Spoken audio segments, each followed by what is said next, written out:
Probably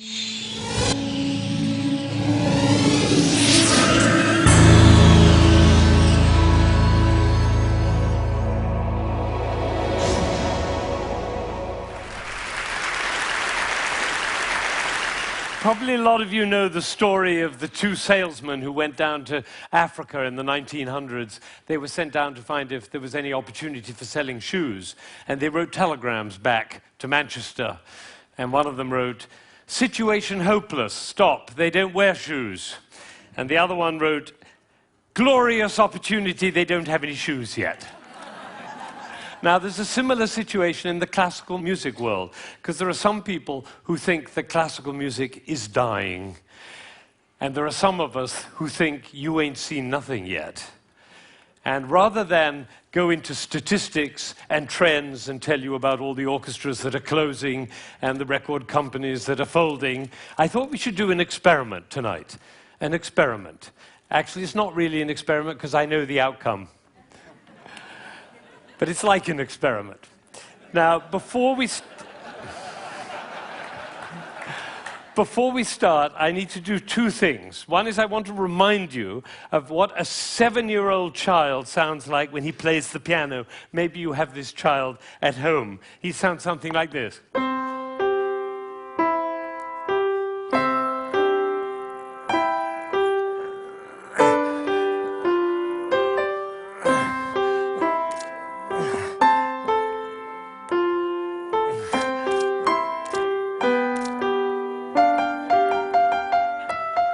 I see some of you recognize this child. Now, if he practices for a year and takes lessons, he's now 8 and he sounds like this. And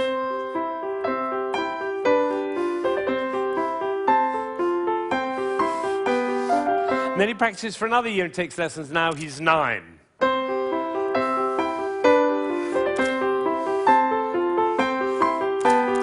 And then he practices for another year and takes lessons, now he's 10.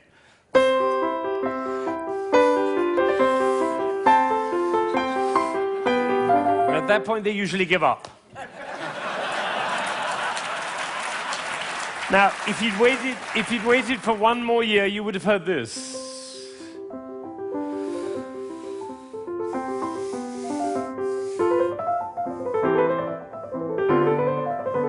Now, what happened was not maybe what you thought, which was he suddenly became passionate, engaged, involved, got a new teacher, he hit puberty, or whatever it is. What actually happened was the impulses were reduced. You see, the first time he was playing with an impulse on every note. And the second, with an impulse every other note. You can see it by looking at my head. The 9-year-old put an impulse on every 4 notes. And the 10-year-old on every 8 notes. And the 11-year-old, one impulse on the whole phrase. I don't know how I got into this position. I didn't say I'm going to move my shoulder over, move my body. No, the music pushed me over, which is why I call it one buttock playing. Can be the other buttock. You know, a gentleman was once watching a presentation I was doing, and I was working with a young pianist. He was the president of a corporation in Ohio. And I was working with this young pianist, and I said, the trouble with you is you're a 2-buttock player. You should be a 1-buttock player. And I moved his body like that while he was playing. Suddenly the music took off. Took flight. There was a gasp in the audience when they heard the difference. And then I got a letter from this gentleman. He said, I was so moved, I went back and I transformed my entire company into a 1-buttock company. Now, the other thing I want to do is to tell you about you. There are 1,600 people, I believe. My estimation is that probably 45 of you are absolutely passionate about classical music. You adore classical music. Your FM is always on that classical dial, and you have CDs in your car, and you go to the symphony, and your children are playing instruments. You can't imagine your life without classical music. That's the first group. It's quite a small group. Then there's another group, bigger group. These are the people who don't mind classical music. You know, you come home from a long day and you take a glass of wine and you put your feet up, a little Vivaldi in the background doesn't do any harm, right? That's the second group. Now comes the third group. These are the people who never listen to classical music. It's just simply not part of your life. You might hear it like secondhand smoke at the airport, but and maybe a little bit of a march from Aida when you come into the hall, but otherwise you never hear it. That's probably the largest group of all.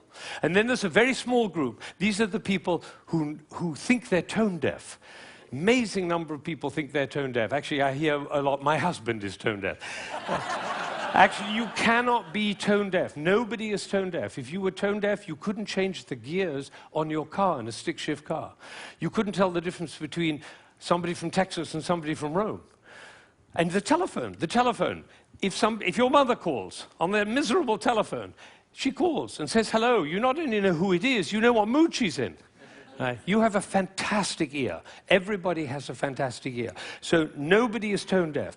But I tell you what, it doesn't work for me to go on with this thing with such a wide gulf between those who understand, love, and passionate about classical music and those who have no relationship to it at all. The tone-deaf people, they're no longer here. But even between those three categories, it's too wide a gulf. So I'm not going to go on until every single person in this room, downstairs and in Aspen, and everybody else looking, will come to love and understand classical music. So that's what we're going to do.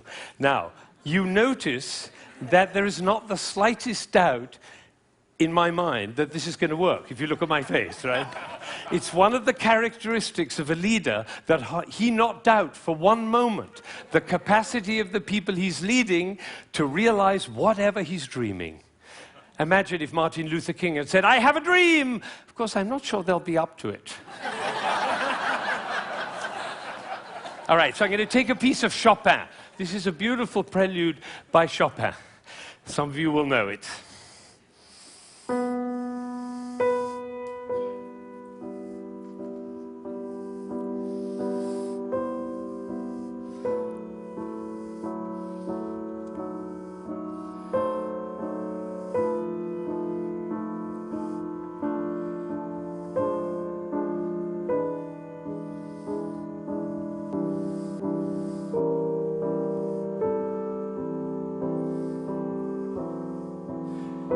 I think probably happened in this room. When I started, you thought, how beautiful that sounds.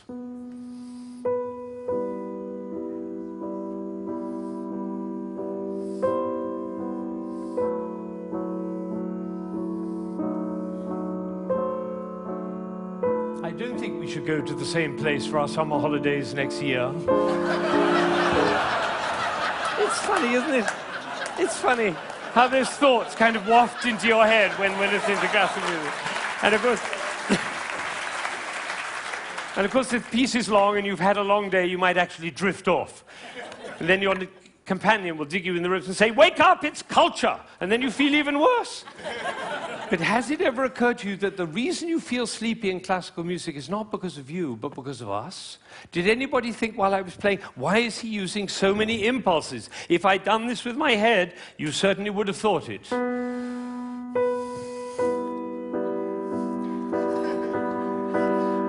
And for the rest of your life, every time you hear classical music, you'll always be able to know if you hear those impulses. So let's see what's really going on here. We have a B. This is a B. The next note is a C. And the job of the C is to make the B sad. And it does, doesn't it? Composers know that. If they want sad music, they just play those two notes. But basically, it's just a B with four sads. Now it goes down to A. And now to G. And then to F. So we have B, A, G, F. And if we have B, A, G, F, what do we expect next? Oh, that might have been a fluke. Let's try it again. Ooh, the TED choir. And you notice nobody is tone deaf. Is that right? Nobody's, every village in Bangladesh and every hamlet in China, everybody knows. Da, da, da, da, da. Everybody knows who's expecting that E. Now, Chopin didn't want to reach the E there because what will have happened? It'll be over, like Hamlet. You remember Hamlet, Act 1, Scene 3? He finds out that his uncle killed his father. You remember, he keeps on going up to his uncle and almost killing him. And then he backs away, and then he goes up to him again and almost kills him. And the critics, all of whom sitting in the back row there, they have to have an opinion. So they say, Hamlet is a procrastinator. Or they say, Hamlet has an Oedipus complex. No, otherwise the play would be over, stupid. That's why Shakespeare puts all that stuff in Hamlet, you know, Ophelia going mad and the play within the play and Yorick's skull and the gravediggers. That's in order to delay until Act 5 he can kill him. It's the same with the Chopin. He's just about to reach the E and he says, oops, better go back up and do it again. So he does it again. Now he gets excited. That's excitement, you don't have to worry about it. Now he gets to F sharp and finally he goes down to E. But it's the wrong chord, because the chord he's looking for is this one. Right. And instead he does. Now we call that a deceptive cadence, because it deceives us. I always tell my students, if you have a deceptive cadence, be sure to raise your eyebrows, then everybody will know.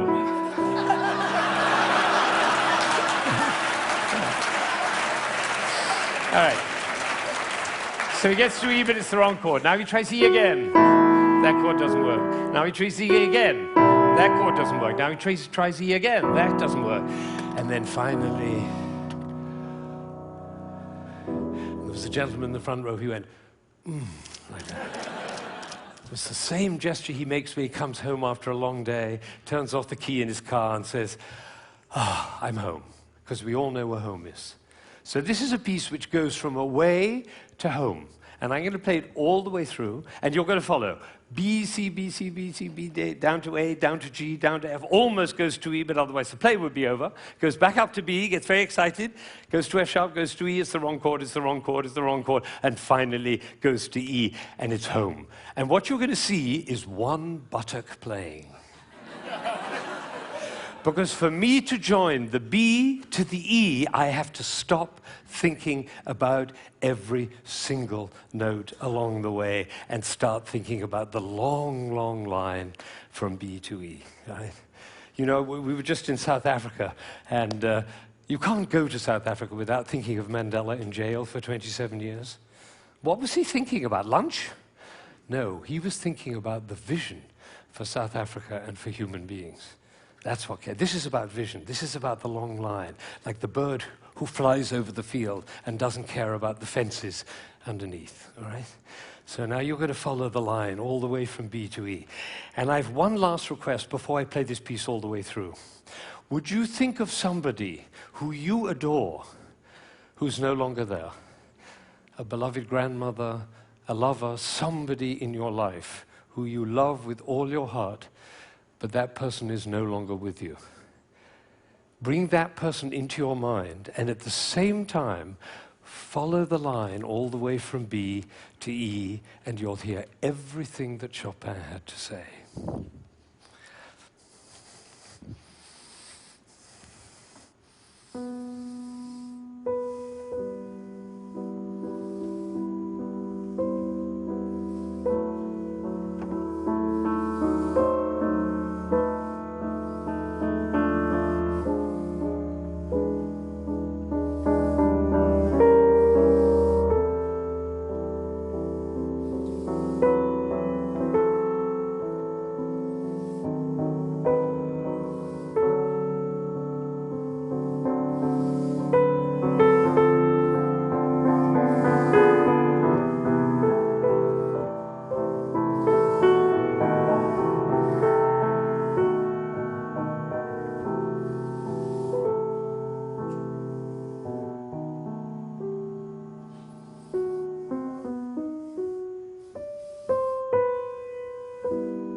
Now, you may be wondering,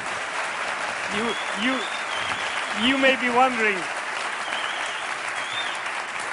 you may be wondering why I'm clapping. Well, I did this at a school in Boston with about 70 seventh graders, 12-year-olds. And I did exactly what I did with you, and I told them and explained them the whole thing. And at the end, they went crazy, clapping. They were clapping, I was clapping, they were clapping. Finally, I said, why am I clapping? And one of these little kids said, because we were listening. Think of it, 1,600 people, busy people, involved in all sorts of different things, listening, understanding, and being moved by a piece by Chopin. Now that is something. Now, am I sure that every single person followed that, understood it, was moved by it? Of course I can't be sure, but I tell you what happened to me. I was in Ireland during the Troubles 10 years ago, and I was working with some Catholic and Protestant kids on conflict resolution, and I did this with them. Risky thing to do, because they were street kids. And one of them came to me the next morning, and he said, you know, I've never listened to classical music in my life, but when you played that shopping piece, he said, my brother was shot last year, and I didn't cry for him. But last night, when you played that piece, he was the one I was thinking about. And I felt the tears streaming down my face, and you know, it felt really good to cry for my brother. So I made up my mind at that moment that classical music is for everybody. Everybody. Now, how would you walk? Because you know my profession, the music profession, doesn't see it that way. They say 3% of the population likes classical music. If only we could move it to 4%, our problems would be over. I say, how would you walk? How would you talk? How would you be if you thought 3% of the population likes classical music? If only we could move it to 4%. How would you walk? How would you talk? How would you be if you thought everybody loves classical music? They just haven't found out about it yet. See, these are totally different worlds. Now, I had an amazing experience. I was 45 years old. I'd been conducting for 20 years, and I suddenly had a realization. The conductor of an orchestra doesn't make a sound. My picture appears on the front of the CD. But the conductor doesn't make a sound. He depends for his power on his ability to make other people powerful. And that changed everything for me. It was totally life-changing. People in my orchestra came up to me and said, Ben, what happened? That's what happened. I realized my job was to awaken possibility in other people. And of course, I wanted to know whether I was doing that. And you know how you find out? You look at their eyes. If their eyes are shining, you know you're doing it. You could light up a village with this guy's eyes. Right, so if the eyes are shining, you know you're doing it. If the eyes are not shining, you get to ask a question. And this is the question. Who am I being that my player's eyes are not shining? We can do that with our children too. Who am I being that my children's eyes are not shining? That's a totally different world. Now, we're all about to end this magical on the mountain week, and we're going back into the world. And I say it's appropriate for us to ask the question, who are we being as we go back out into the world? And you know, I have a definition of success. For me, it's very simple. It's not about wealth and fame and power. It's about how many shining eyes I have around me. So now I have one last thought, which is that it really makes a difference what we say, the words that come out of our mouth. I learned this from a woman who survived Auschwitz, one of the rare survivors. She went to Auschwitz when she was 15 years old, and her brother was 8, and the parents were lost. And she told me this. She said, we were in the train going to Auschwitz, and I looked down and I saw my brother's shoes were missing. And I said, why are you so stupid? Can't you keep your things together, for goodness sake? The way an elder sister might speak to a younger brother. Unfortunately, it was the last thing she ever said to him, because she never saw him again. He did not survive. And so when she came out of Auschwitz, she made a vow. She told me this. She said, I walked out of Auschwitz into life, and I made a vow. And the vow was, I will never say anything that couldn't stand as the last thing I ever say. Now, can we do that? No, and we'll make ourselves wrong and others wrong. But it is a possibility to live into. Thank you.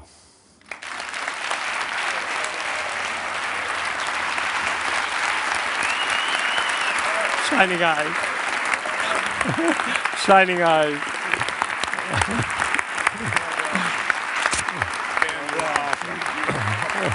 Thank you. Thank you.